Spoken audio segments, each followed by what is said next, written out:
Hello everyone, welcome again to this channel. Welcome to this video. Today's video is very important for me because I'm going to talk about my PLAB 2 preparation. So if this is the first time you see this face, let me introduce myself first. I'm Lily. I'm an international medical graduated from Cuba and currently on the journey to get my GMC registration. I'm almost in the end and I cannot believe it. So I want to share my experience with you because it hasn't been easy at all. There was no way I could have passed my exam with my preparation. It was a disaster. So yeah, I want to do that in this video. So if you're interested in knowing how did I pass my PLAB 2 exam on my first attempt without an academy, without practicing with anyone, and I got a good score. I got 13 over 16 stations and it was great. So if you're intrigued, then stay here in this video. So just to put things into context, I post one video that I explain a little bit about the initial part of my preparation, that it was a disaster. At that point I was still depressed, I was still scared, and I was still like thinking that I was not going to be able of passing my exam. And at that point I didn't have any resources for my preparation. I was just walking around on the internet trying to find resources, things that I could use. At that point I have bought Aurora Gold package, but I didn't use it, never. And so yeah. So the thing is that few days after posting that video, I was watching videos on YouTube and I stumbled with one channel that changed my preparation 180 degrees. So it was a channel called PLAB 2 Cases, I think, and the doctor in those videos is called Hashim. He was doing like mock for some candidates and I liked it the way he explained things. I liked it the way he say things and his feedbacks to their students, and I thought I like this because with Aurora it was the opposite. Aurora is a great teacher. He has vast experience preparing people for PLAB 2 exam, and his approach for preparing PLAB 2 exam is great. I agree with him, and I liked that about him. But what happened? He has something in the way he explained. He has something in the way he say things that I don't know why I cannot keep my attention on him. And it's funny because I think that he speaks too much and I suffer from attention deficit, so I cannot keep my attention to one person when he speaks more than 5 minutes persistently, saying and explaining the same things over and over. So that's what happens in my case, but it's not because of him, it's because of me, okay? So don't take that into consideration. So with this doctor was completely different. He was very direct, straight to the point, and I was able to understand everything he was explaining. So, and I was, okay, I like this. So I went and checked his information on the channel, and I found that he was having something called a planner and something and a membership to a WhatsApp group. And I said, okay, the price is affordable, and maybe it's not something great, but it's affordable anyway. So maybe I'm not going to spend so much money if it's something that I'm not going to use. Anyway, so I thought, okay, if the professor is okay, this has to be good also. I was hoping that. So I decided to give it a try and I bought a membership on WhatsApp, and I received like a package but that involved some materials that I didn't use all of them. I only basically stay with the planner that I'm going to explain now what the planner is, and also with Newaneka notes that were included also there. I don't know if you can find Newaneka notes outside. I don't know, I only got them right there. And well, the planner basically is all the stations that have came up in the exam previously, but here is well organized by different stations. For example, medical error, breaking bad news, ethics, LGBT, combined, simple consultations, you know, all those type of stations. Maybe you are watching this video and you must be thinking, oh Lily, come on, that's nothing, that's a waste of time, I have all the same things and I don't need to pay for that. And maybe it's true, but what happened? I didn't have anyone to speak to about this. I don't have any friends, I don't have any colleagues I can speak to about PLAB 2 preparation. I was alone since the beginning. I didn't know where to start my preparation. And once I got this, I felt like, okay, now I have like a guide. For me it was great, and I'm very grateful for that, honestly. And another thing that I liked a lot about this is that on that WhatsApp group, you have the feedback from other colleagues who are in the same group as you. And also, Hashim is always there for answering any questions you may have about your preparation. He's always there.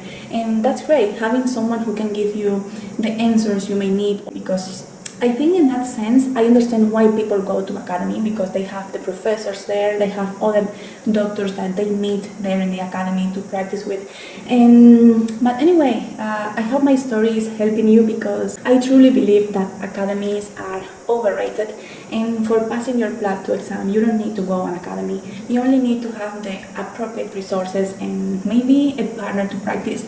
But you don't have to go and spend more than £1,000 to pass your exam. That's completely wrong. I prefer to spend, honestly, that money paying for an ALS course that is going to help you to boost your CV in the future, because you can save that money for your PLAB 2 preparation, honestly, 100% sure. Before continuing with this video, let me tell you, if you have any questions, any queries that you want me to answer, you can leave me a comment below and I can do a video talking about that, answering all those questions and adding other advices or recommendations for your preparation. Okay, so now let's continue. Okay, so now that I have my resources, and honestly guys, these resources were the resources I used throughout my preparation until the last day. So what I did was, I wanted to do 2 rounds of those stations. I only read the stations. I didn't practice with anyone, and I only read all of them, and I did 2 rounds of reading, and I left out the simple consultations or the medicine consultations because I saw that the bank of stations was too big, that I said I'm not going to spend so much energy on them, because they represent the around 4 stations on the real exam. So I thought I'm going to focus more on the other stations because they are the highest percent of the stations in the real exam. So that's what I did, and honestly I didn't study the simple consultations almost never. Only in the last, I think in the last 2 days before my exam, I checked the simple consultations or the medicine stations. But I regret, I'm going to be honest, I regret that I didn't give more attention to those stations. I think you have to do like 50 and 50. Not pay much attention to the medicine scenarios, but not also skip those stations, because they also can be very important. So yeah, I learned that from my preparation. Okay, as I said before, I did a schedule, I did a calendar to finish my stations in 2 weeks, and I did that. I did 2 rounds, and I was thinking that, okay, I'm going to do that, and when I'm more familiarized with the stations, I'm going to do like the 3rd or 4th round, if I have time. I'm going to do like practical stations by my own, because I was thinking, okay, I don't have so much time, and I was thinking, if I have a study partner, maybe it's going to take some time of my preparation, because if you have a partner, that was my analysis, okay, don't judge me. I was thinking, okay, if you have a partner, then you have to do 1 station you and 1 station the partner, so you only have 1 in 14 minutes or in 16 minutes.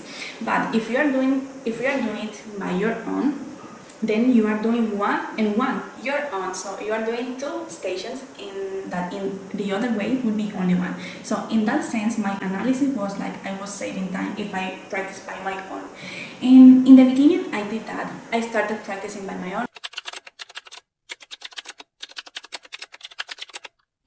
But what happened? When I started speaking out loud the stations, I was like between questions and questions. I was so insecure at that time, and I was, okay, this is more difficult than I thought, and I need to practice a lot. So of course, when I repeated those stations 2 or 3 times, I realized that I was more fluid and my time management was better. By the way, about time management, I always practice it with 7-minute timer. Always. And yeah. So what happened? When I was practicing, I realized that, okay, maybe this is not enough. Maybe it's a great idea to practice with anyone, because I thought that I was not improving.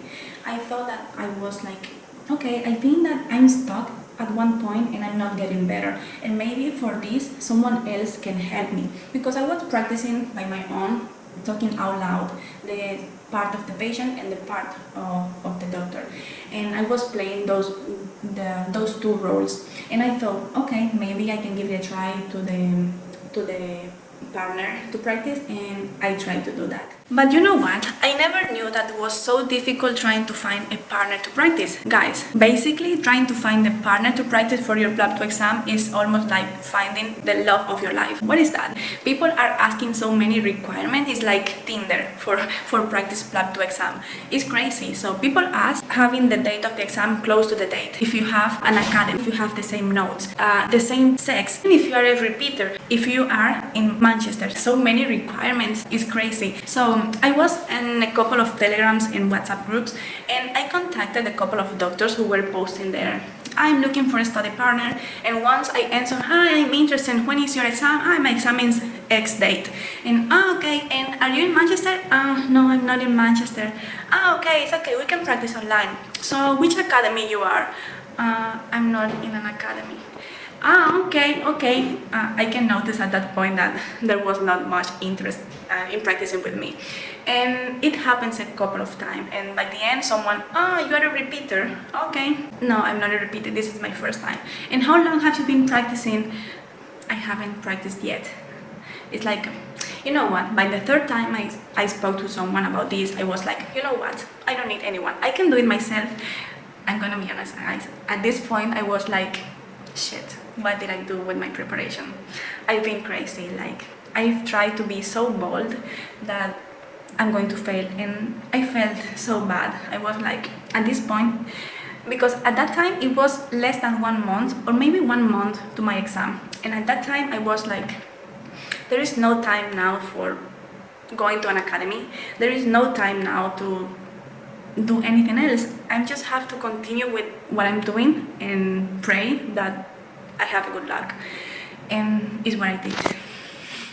So my experience for this is like, people, you don't have to be so demanding to trying to find a study partner. Basically, a study partner means that you have and you need someone to practice with in 8 or 7 minutes, and that's it, to the point that you can get confident to speak fluid. Okay, you don't need to have someone in the same academy, you don't need someone with the same notes, you don't need a repeater. Well, in this case, the repeater is a plus. I understand why, because someone who has already passed or done the exam has the experience of the real exam, and I understand that can be quite important to have that experience on your side. But apart from that, people, don't be so demanding, okay? Just trying to find someone who can practice.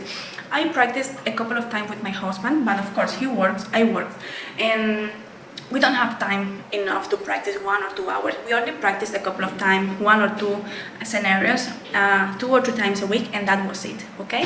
And that helped me to realize that my time management was not that bad. I managed to finish in 7 minutes, roughly, and I was okay. I realized the speed I could speak to in the exam, and I thought, okay, I can do this. This part is not that bad. But apart from that, you don't need someone so special. If you don't have anyone, you can practice with your brother, with your mother, with your father, with a mirror. So don't get stressed, okay?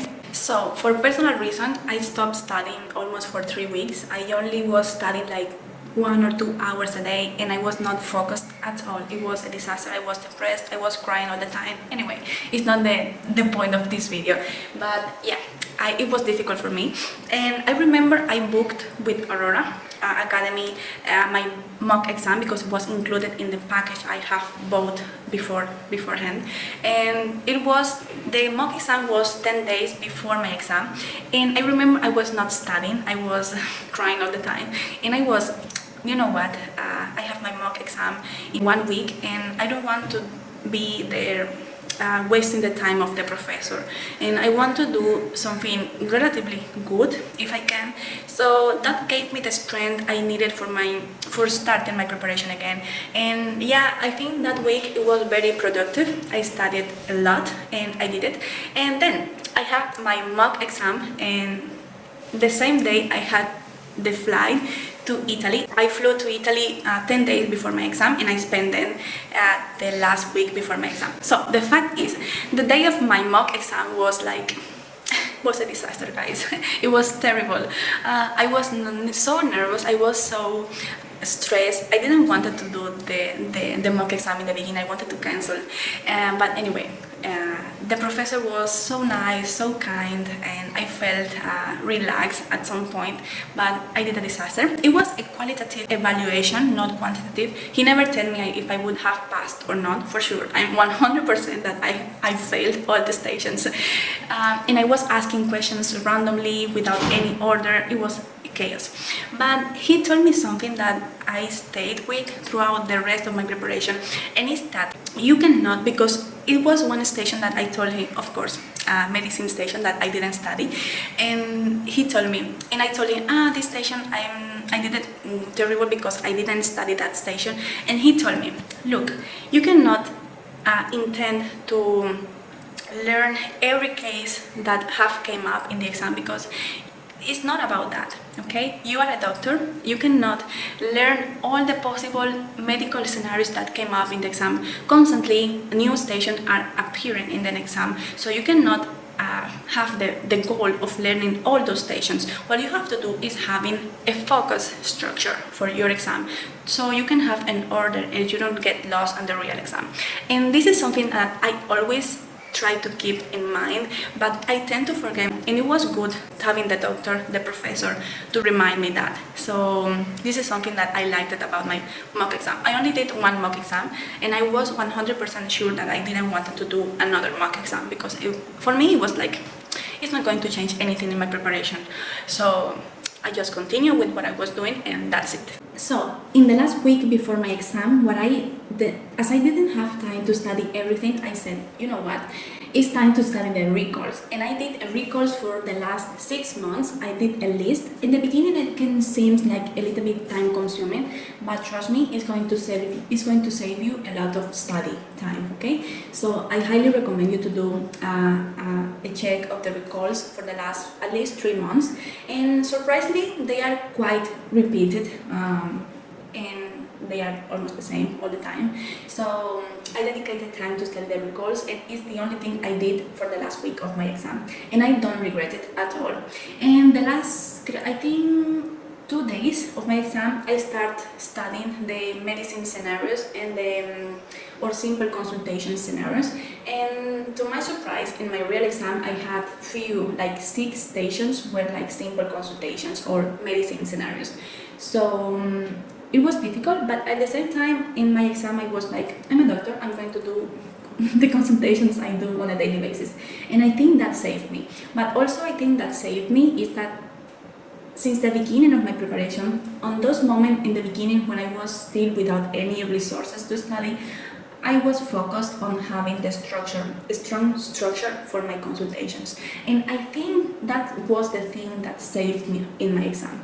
So guys, pay a lot of attention to that during your preparation. This is one advice that I can give you. So guys, basically my preparation was reading the Wanaka Notes, the planner of Dr. Hashim, and also Hashim had something called new station scenarios or something like that, and he has like his own approach for the new station that have been coming up in the exam for the last few months, and those new stations have been appearing in the exam quite often. So I also dedicated a lot of time to those stations, and if you are in this journey, I also advise you to pay attention to those new scenarios, because there is a high chance that in your exam you can have at least 1 or 2 stations of these new stations, okay? So okay, so apart from these Wanaka Notes and the planner and the new stations, I also decided to give it a try to the prescription station, and for that purpose I did something called crash course of prescription scenario. So basically in this course the professor explained each one of the stations that have been coming up in the exam, and she explained how to write it in the form, in the sheet, and it was good. It was quite helpful. I failed the station, but not because of the professor, because of me and my time management about that, okay? And it was very good, and I highly recommend it. I found this professor while watching YouTube videos, I found one channel that I liked it a lot.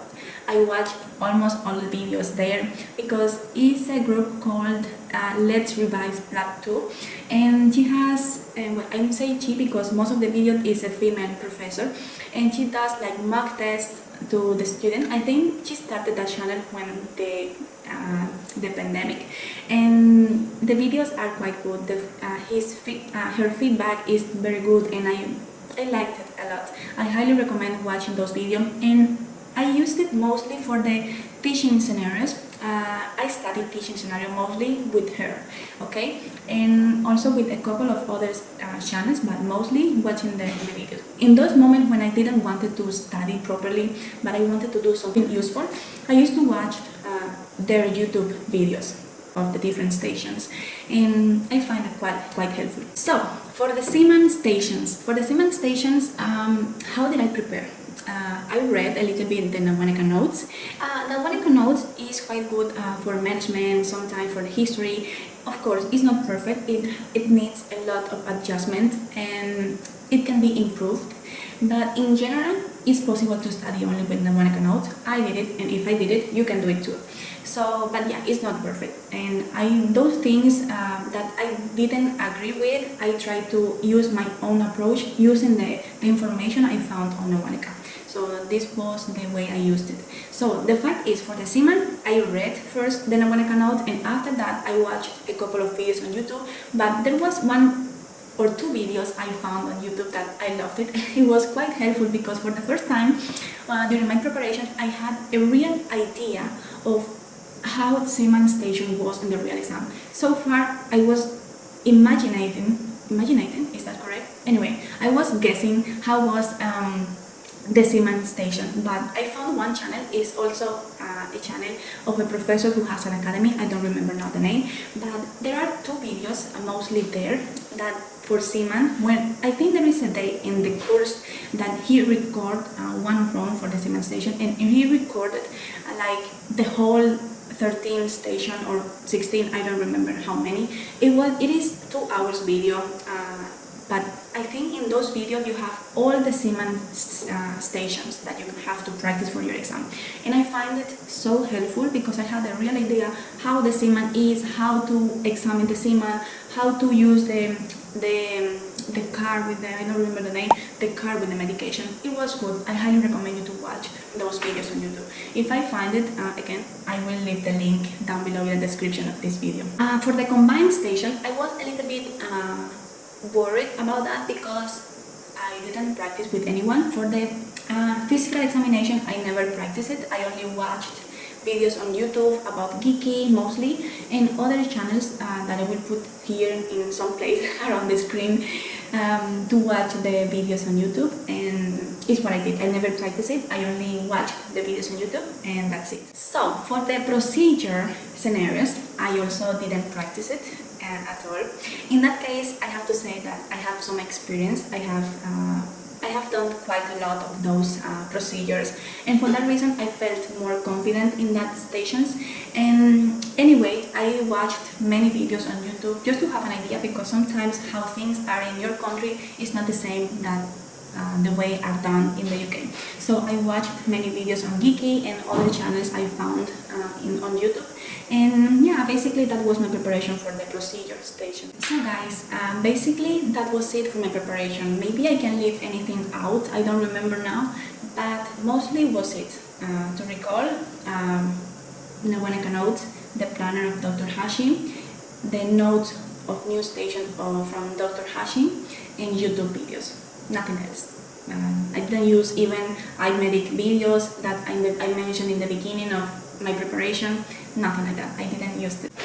I hope this video was helpful for you. I hope that all people watching this video pass your exam again in your first attempt, in your second attempt, if it's the time now.